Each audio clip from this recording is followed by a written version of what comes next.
The massive search operation for the missing AirAsia jet has resumed one day after rescuers pulled bodies and debris from the Java Sea. Indonesia's rescue chief says the remains of 3 people have been recovered. CCTV's Barnaby was with one search team when they got word some of the wreckage had been spotted.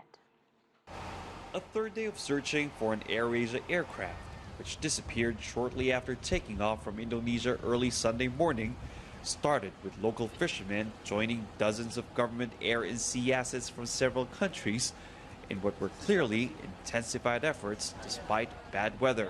We're in waters around the Indonesian island of Beltiung. It's an area within the AirAsia Flight 8501 search zone. Now, this search zone was expanded on Tuesday to include some 5,400 square nautical miles of land and sea. And so all help is being enlisted, including that of the fishermen we're with right now.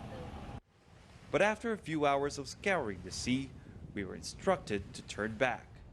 News broke of debris spotted off the coast of Kalimantan, east of where we were, looking very much like wreckage from the missing AirAsia plane. Moments later, bodies were seen floating. And then, confirmation. The Indonesian Air Force Hercules aircraft spotted an object underwater that resembled an airplane. We conducted more searches and found a body floating on the water. I confirmed that the area was where the plane crashed and the debris came from the missing plane that we had been searching for. Search and recovery workers were immediately dispatched to the area. And as debris and bodies were retrieved, there was no doubt this was where Flight 8501 had crashed. In a news conference hours later, Indonesian President Joko Widodo made it clear families of the passengers and crew of the ill-fated flight were to be the priority. My deep condolences go out to the families of the passengers and crew.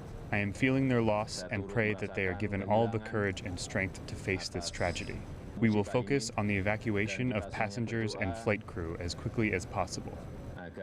But while the news does provide closure to the victims' families, and while it was a moment they knew could be coming, there was shock as local media showed footage of a man floating on water, lifeless. Barnaby, CCTV, in the island of Beltiung, Indonesia.